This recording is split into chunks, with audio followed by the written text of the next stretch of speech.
सदगुरु जी को बहुत बहुत प्रणाम। आप लोगों को भी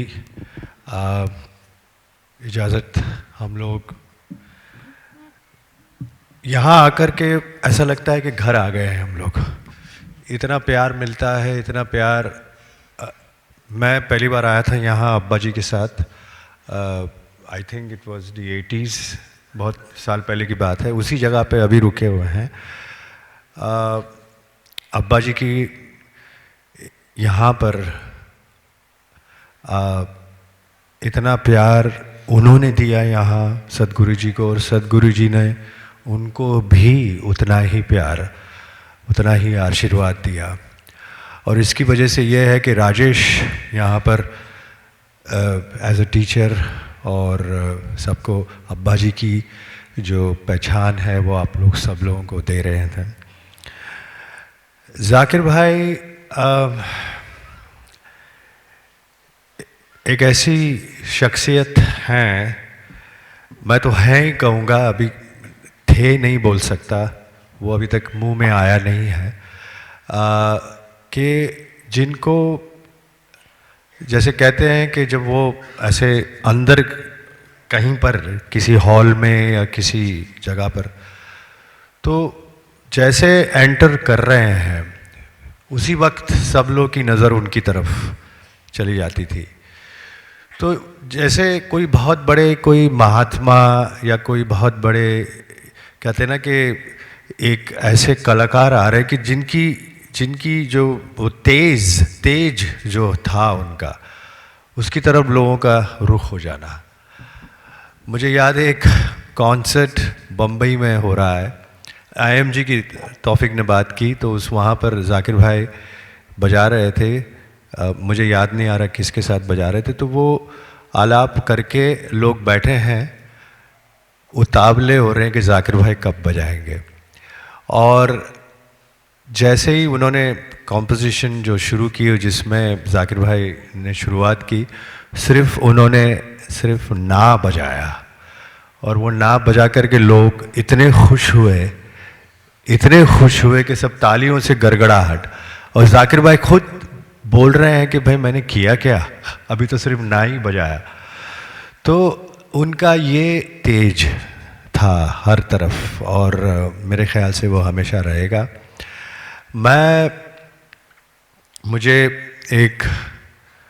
मैंने वैसे इसके बारे में किसी से कहा नहीं, मगर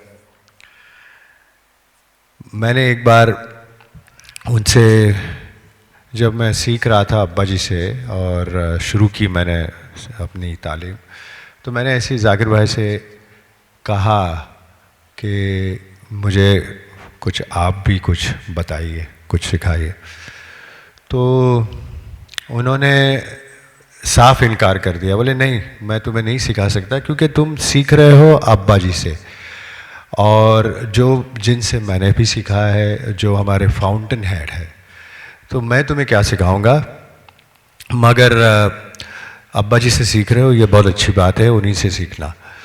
तो वो मैं थोड़ा डिसअपॉइंट भी हुआ, पर मगर जैसे उन्होंने कहा वो बात सही भी है कि अब्बा जी हमारे जैसे कहते हैं फाउंटेन हेड है। तो मैं फिर उनके बारे में, उस बात के बारे में भूल गया, वो सब हो गया। फिर अचानक वो एक बार बम्बई आए, ऐसे वक्त आए कि जब वो नहीं आते, जुलाई अगस्त में, मेरे ख्याल से 82 की बात है, और मैं कॉलेज में था। तो उनका वर्कशॉप रखा गया कॉलेज में, कॉलेज IMG नहीं रखा हुआ था, तो उसमें उनका वर्कशॉप था। तो वो, मैंने कॉलेज जा रहा था, तो मैंने उनसे कहा कि भाई मैं, आपका वर्कशॉप है, मैं आकर के आपसे आपको मैं आई सी और मतलब workshop and I will attend it. तो उन्होंने कहा yes you come, but you know you are playing with मी।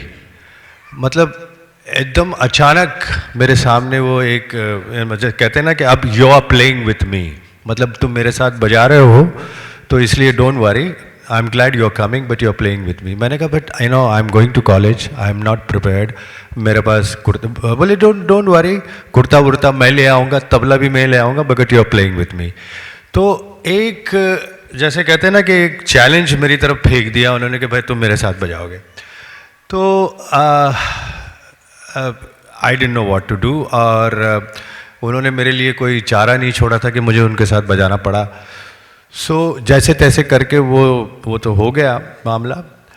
पर उसके बाद मैंने देखा कि उसके बाद जितने भी थोड़े बहुत ऐसे छोटे मोटे या कहीं पर किसी के शादी का या कोई भी है प्रोग्राम या किसी कॉलेज का, उसमें जाकिर भाई मुझे अपने साथ बजवा रहे हैं।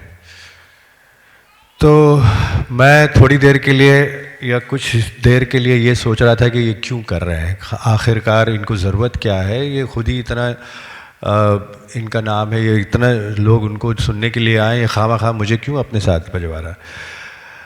And he continue to do this for a very long time, and then he would start, कोई कायदा शुरू करते थे और फिर मुझे बोलते थे भाई तुम भी बजाओ, फिर वो कायदे के बल मैं भी बजा रहा हूँ, वो भी बजा रहे हैं, फिर कुछ और हो। तो 9 आउट ऑफ 10 मुझे पता नहीं चल रहा था क्या हो रहा है।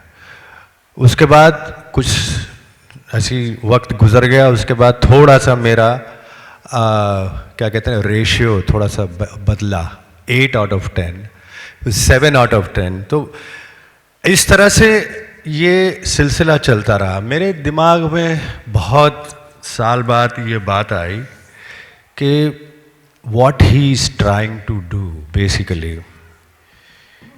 he was trying to teach me on the stage। जो मैंने उनसे कहा था कि भाई मुझे आप सिखाइए, तो उन्होंने मना किया, पर उनको ऐसा लगा कि there is something I can teach him without actually teaching him।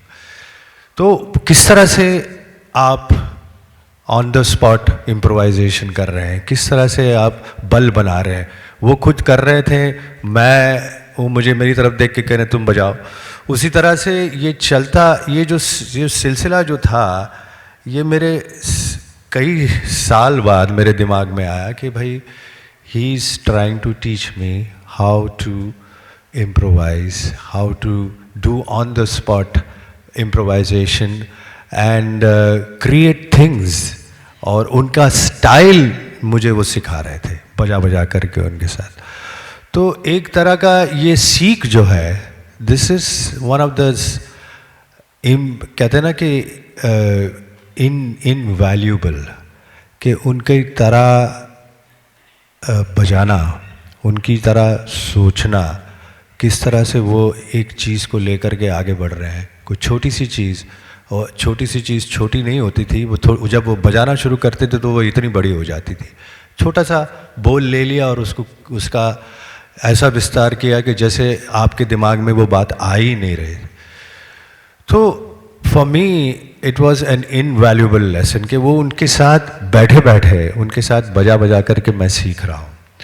उन्होंने मुझे कोई कायदा नहीं सिखाया, उन्होंने मुझे कोई रेला नहीं सिखाया, ना कोई कॉम्पोजिशन सिखाया, मगर ऐसी चीज़ सिखा के गए कि उनकी जो बजाने का जो प्रिंसिपल एटीट्यूड, उनका प्रिंसिपल जो सिस्टम था, वो मेरे दिमाग में उन्होंने घुसाया बिना सिखाए। So this is something which I think is the most invaluable thing that he could ever do for me.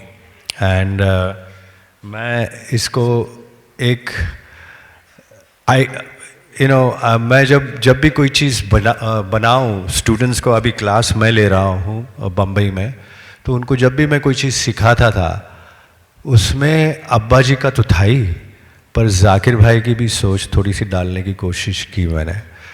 तो I just wanted to tell him, but मुझे मौका ही नहीं मिला उसका, कि I got it whatever he was trying to do to me. It was a long process, but I managed to understand what he was trying to do. तो ये एक सीख जो है उनकी मेरे दिमाग में बैठी है, और it's one of the most invaluable lesson I've got from him, besides so many other things. जैसे तौफीक ने कहा कि 10 उनके अवतार हैं, और हम लोग उनके साथ बैठ करके हमारे डाइनिंग टेबल पे टेबल टेनिस खेल रहे हैं उनके साथ, नीचे मेरे दोस्त लोग, हम लोग मिल कर के उनके साथ क्रिकेट खेल रहे हैं। और ये सारी चीज़ें वर एज अ ब्रदर जो उन्होंने हमें सिखाई। But there are so many things that you learn. सब लोग कुछ ना कुछ उनसे सीखे हुए हैं, और हम लोगों को भी उनके साथ बैठकर, उनके साथ मिलजुल कर, और वो जब भी बैठे हैं तबले के बारे में हमारे साथ बात नहीं होनी, और बाकी जितनी भी बातें हैं वो करेंगे। और मैं उनसे पूछा भी कि भाई हम लोग अभी स्टेज पर जा रहे हैं, योगेश है, हम लोग हैं, पूछ रहे हैं क्या करना है, कुछ नहीं बताना, बस स्टेज पर चलो और उनके साथ बजाओ। और यही मेरे मैं समझता हूँ कि इससे बड़ी सीख हमारे लिए कुछ नहीं है कि आप, स्टेज ऐसी चीज़ है कि वहाँ पे कुछ भी कभी भी हो सकता है, और उसके लिए आपको तैयारी की ज़रूरत है। और वो उन्होंने हमें बताया कि किस तरह से तैयार रहना है, और किस तरह से इस स्टेज, ये जो पवित्र जगह है जहाँ पे इतने बड़े बड़े कलाकार बजाए हैं, उस पर अगर बैठे हैं तो उसका आदर तो है ही है, मगर वहाँ पे कुछ भी हो सकता है, और इसकी तैयारी उन्होंने करवाई। तो इससे बड़ी सीख तो कोई हो ही नहीं सकती। हम लोग आज यहाँ आए आप लोगों के सामने, और बहुत सारी चीज़ें हम बजाएंगे। उसमें कुछ चीज़ें अब्बा जी की हैं, कुछ चीज़ें जाकिर भाई की हैं, योगेश हैं, तौफीक हैं, हम लोग हैं। हम तीनों कोशिश करेंगे कि उनके पास से हमने क्या सीखा, उनके साथ बैठ करके, उनके साथ बातचीत कर करके, उनके साथ बजा करके, वो आप लोगों के सामने थोड़ा थोड़ा पेश करेंगे, थोड़ा बजाएंगे। आप लोगों का आशीर्वाद हम लेंगे, और हमारी तरफ से ये श्रद्धांजलि, और हमारी तरफ से ये एक उनकी तरफ एक कहते हैं ना कि ये कहने की एक हमारी इच्छा है कि भाई जो भी वो हमें सिखाने की कोशिश कर रहे थे, हम थोड़ा बहुत समझ गए हैं उनसे। Thank you.